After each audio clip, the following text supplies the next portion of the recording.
Hello viewers, আপনারা কেমন আছেন? আজকে আমি আমার ফটোশপের পর্যায়ক্রমিক ক্লাসের প্রথম ক্লাস নিয়ে আপনাদের সামনে হাজির হয়েছি। আজকে আমি যে ক্লাসটি নিয়ে আলোচনা করব সেটি হচ্ছে যে একটি পিকচার বা ইমেজ বা ফটোস কিভাবে ফটোশপে ওপেন করা যায়, এডিট করা যায়, কালার চেঞ্জ করা যায় এবং সেভ করা যায়। চলুন ভিউয়ার্স, আমরা দেখে আসি যে আসলে কীভাবে টোটাল কাজ সম্পন্ন করা যায়। ফার্স্টে আমি ফাইলে ক্লিক করব। ওকে, ফাইলে ক্লিক করলাম। যেহেতু আমি একটি ইমেজকে ওপেন করতে যাচ্ছি সেহেতু ওপেনে ক্লিক করব। ওকে, ওপেনে ক্লিক করলাম। আগে আপনাকে জানতে হবে যে আসলে আপনার কোন ফাইলে বা কোন ফোল্ডারে আপনার ইমেজগুলো রাখা আছে। আমার যেহেতু এখানে ইমেজ ফোল্ডারে রাখা আছে। ওকে, আমি আবার প্রথম থেকে যাচ্ছি যে এখানে আমি দিস পিসি মানে মাই কম্পিউটার ক্লিক করলাম। এখানে দেখেন এখান থেকে ডেস্কটপে ক্লিক করব। ডেস্কটপে ক্লিক করার পরে দেখেন ডেস্কটপে আমার একটি ফোল্ডার রাখা আছে। ফোল্ডারটির নাম হচ্ছে ইমেজ। ওকে, ইমেজের ভিতরে আমি কিছু ইমেজ রাখছি। আচ্ছা, ঠিক আছে, এখান থেকে আমি যে কোনো একটা ইমেজকে ওপেন করব।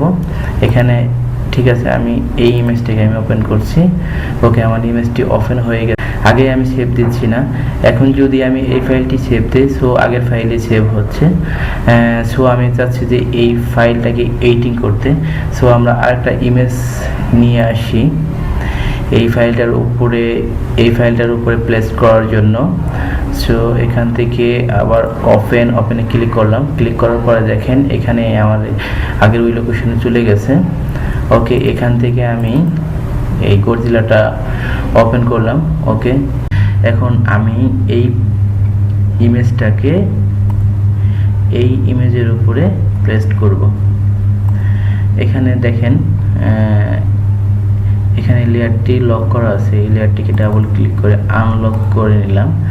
এরপরে এখন আমাকে কি করতে হবে, ব্যাকগ্রাউন্ডটিকে রিমুভ করতে হবে। ওকে, ব্যাকগ্রাউন্ড রিমুভ করার জন্য আমি ম্যাজিক টুল সিলেক্ট করলাম। করার পরে এখানে ক্লিক করলাম। দেখেন ইমেজের রেজুলেশন একটু কম হওয়াতে হোয়াইট ভালোভাবে সিলেক্ট করা সম্ভব হচ্ছে না। এখানে দেখেন গডজিলার ফটোর কিছু অংশ হোয়াইটের মধ্যে ব্লিড করছে। ওকে, এই প্রবলেমটিকে আমরা সলভ করার জন্য এখান থেকে টলারেন্স থেকে আমরা 20 করে দেব। ওকে, আমরা 20 করে দিলাম।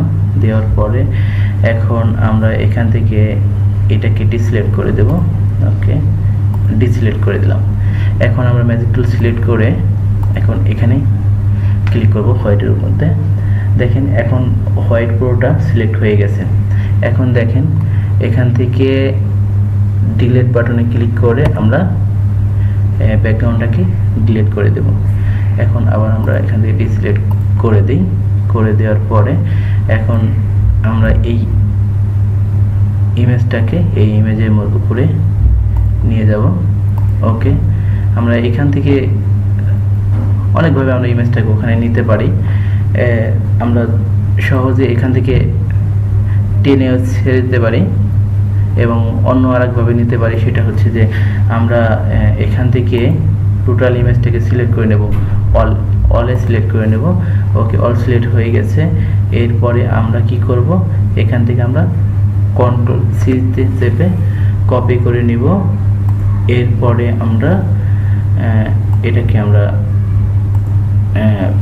ক্লোজ করে দিলাম। এরপরে আমরা এই ইমেজটির উপরে ক্লিক করে এর উপরে আমরা পেস্ট করে দেব। ওকে, আমাদের ইমেজটি এখন পেস্ট হয়ে গেছে। এখন আমরা এই ইমেজটিকে একটু ছোট করে নেব। ছোট করে প্লেস করলে আমাদের রিয়েলটি 100% মনে হবে।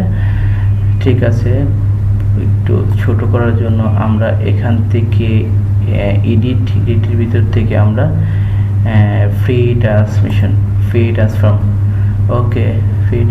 ক্লিক করলাম। ক্লিক করার পরে আমরা এই ইমেজটিকে একটু ছোট করে নিলাম।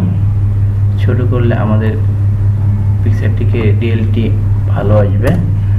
ওকে, পিকচারটিকে আমরা এখানে প্লেস করলাম। এখন দেখেন যে ব্যাকগ্রাউন্ডের যে কালার এবং ফরগ্রাউন্ডের যে কালার এই ইমেজটির কালার কিন্তু এক নয়, দুটা সো ডিফারেন্স মনে হচ্ছে, যেহেতু রিয়েলিটি আমার আসছে না এখানে। এই জন্য আমাকে কি করতে হবে, এখন আমাকে এই ইমেজটির কালার চেঞ্জ করতে হবে। চেঞ্জ করে ব্যাকগ্রাউন্ডের যে ইমেজটি আছে এই ইমেজের সাথে সামঞ্জস্যপূর্ণ আনতে হবে বা রিয়েলিটি আনতে হবে। ওকে, এখন আমরা এখান থেকে আমরা অ্যাডজাস্ট থেকে আমরা কোথায় যাব, ব্যালেন্স, কালার ব্যালেন্স। ওকে, কালার ব্যালেন্স আমরা ক্লিক করলাম। ক্লিক করার পরে দেখেন এখন আমরা একটু রেডের দিকে যাব, যেহেতু পিকচারটা একটু রেড দরকার ছিল।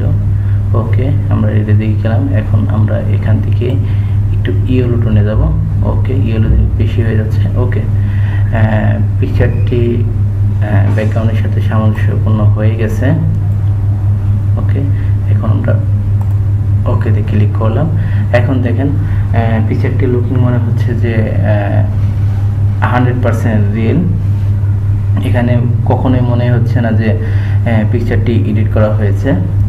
ওকে, এখন আমরা সেভ দেব। সেভ দেওয়ার জন্য আমরা ফাইলে ক্লিক করব। ফাইলে ক্লিক করার পরে যেহেতু আমরা নতুন ফাইলে সেভ দেব, সেহেতু আমরা সেভ এসে ক্লিক করব। ওকে, সেভ এসে ক্লিক করলাম। ক্লিক করার পরে আমাকে আগে ফাইলের লোকেশন আইডেন্টিফাই করতে হবে। ওকে, এখানে আমার হচ্ছে ইমেজ ফোল্ডার, ডেস্কটপের ভিতরে ইমেজ ফোল্ডার। আমরা এই ফোল্ডার থেকে ইমেজগুলো নিয়ে কাজ করছি। ওকে, আমি এখন হচ্ছে কোন ফাইলে সেভ দেব। এখানে দেখেন অনেকগুলো ফাইল আছে, পিএসডি, পিএসবি, আরও অনেকগুলো, বিএমএম, পিএনজি, টিফ, আরও অনেকগুলো ফাইল আছে। এখান থেকে আমরা জেপিজি ফাইলে সেভ দেব।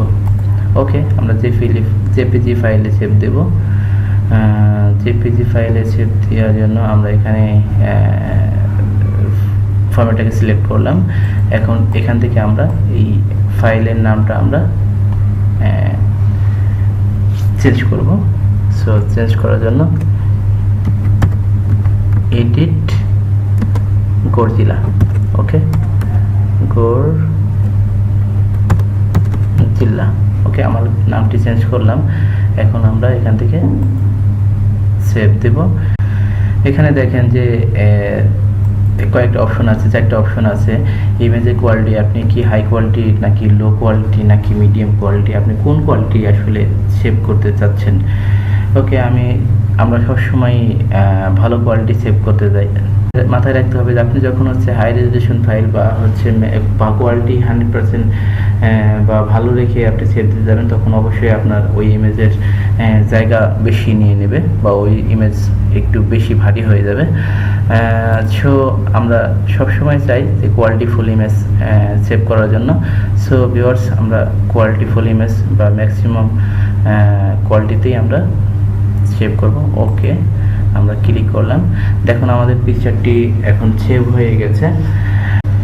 ওকে ভিউয়ার্স, ভিডিও টিউটোরিয়ালটি দেখার জন্য, এর সাথে থাকার জন্য আপনাকে অনেক অনেক ধন্যবাদ। আপনারা পরবর্তী টিউটোরিয়ালটি দেখার জন্য অবশ্যই আমার চ্যানেলটিকে সাবস্ক্রাইব করবেন এবং লাইক কমেন্ট করবেন। আল্লাহ হাফেজ।